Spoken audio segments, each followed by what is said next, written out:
Eriko, of course not his real name, alinianzianga hii story na swali moja. Akaniambia, Jonte, kumbe mtu anaweza kulia mchele ndani ya mchele. Na of course naongelelea ile mchele ya the infamous mchele, ile mchele ya kwa klabu, unasikianga mtu aliyekewa mchele. Welcome to Funny Stories podcast. My name is John Thaithi. I am an architect by profession, and when I'm not designing those buildings, niko hapa kuwachapia ma story tamu. I hope mta enjoy. Kindly subscribe and comment. Hii story ilikuwa around 2018-2019 kama sijakosea. Na Eriko alinichapia hii story first hand. Tulikuwa tumekaa naye kwa gari yake, one thing led to another. Na tulifika hadi kwa story ya mchele. Mimi ndo nilikuwa nimepata Eriko na story yangu ya mchele.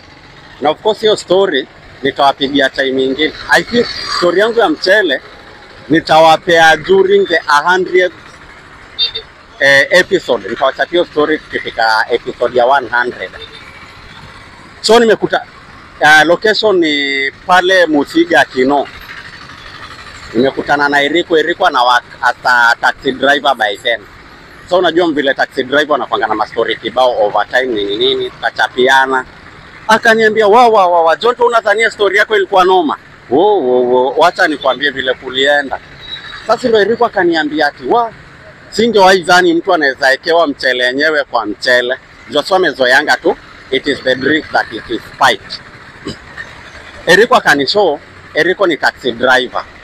Okay?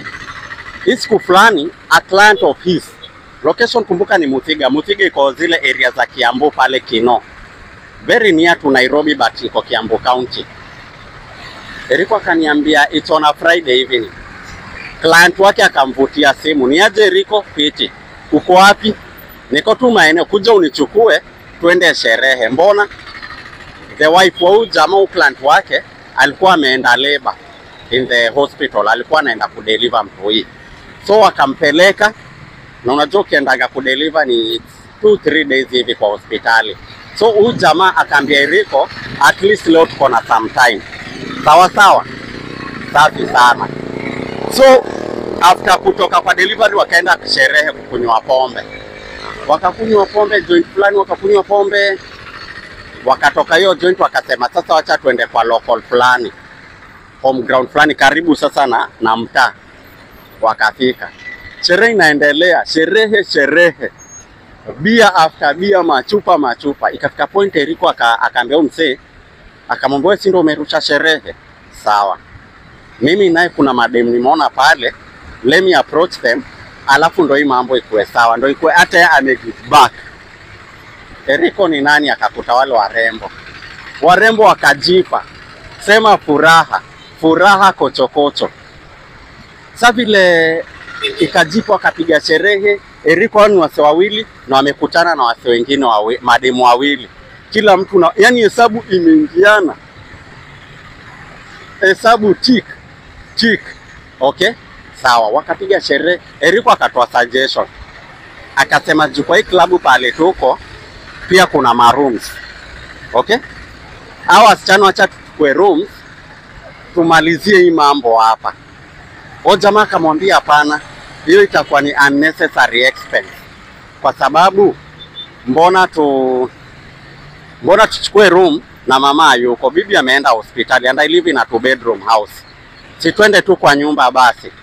Ndio sasa jamaa Eriko akamwambia ni idea poa kweli. Jamaa akasema hapana, hata kwa nyumba ndo watahave sherehe watasikia vizuri. You can imagine, unajua tu vile hizo mahesabu zinapigangwa. Okay, ndio wakaenda kwa nyumba. Kufika kwa hao ni warembo wawili na Eriko na beste yake. Wasichana wakasema si wamebeba hadi mzinga. Akina Eriko wako kwa living room. Wasichana wakaingia jikoni. Nakwambia ni stew ya nyama na mchele ilipikwa. Kumbe kwa ile mchele ilipikwa, hapo ndo akina Eriko aliekewa mchele. Sasa hata sijuambia the funniest part ya hii story. The funniest part ilikuwa, it's an apartment. The funniest part ilikuwa Si washapika. Hawa rembo mmoja akasema niaje akiwacha apeleke Soja pia mlima ya chakula. Soja akapelekewa chakula mlima ya mchele na mchuzi. Soja si hata akasema Mungu asante yake watu wamenikumbuka. So nasikia ati around sasa ndo wapea na backdate hii story. Tenant wa kwanza mwenye alitoka asubuhi na mapema alisema alipata geti iko wazi na Soja amelala usingizi yenye hajawahi onekana.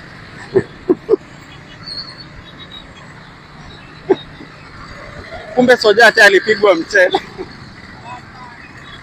Soja alipigwa mchele akalala. So akina Eriko kumbe alilala. Sasa Eriko akaniambia yeye alijisikia kitu saa 10 ya mchana. Ako kwa hiyo nyumba ilikuwa 2 bedroom. Jamaa mwingine ako kwa ile bedroom nyingine, Eriko ako kwa ile bedroom nyingine. Kuamka ako uchi. Wale mademu walikuja hadi na lori wakabeba.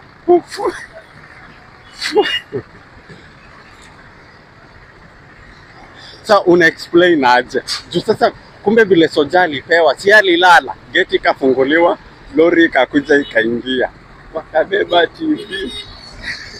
Sasa nataka tujiulize swali moja, na hapa ndo unaingililia you as a viewer. Hapa kwa comment section. Kama ingekuwa wewe, imagine wife ako hospitali, ameenda kudeliver, kurudi anapata ile ndo mimi ningejipata Brazil. So utaambia watu nini? Thank you so much and until the next one. Bye bye.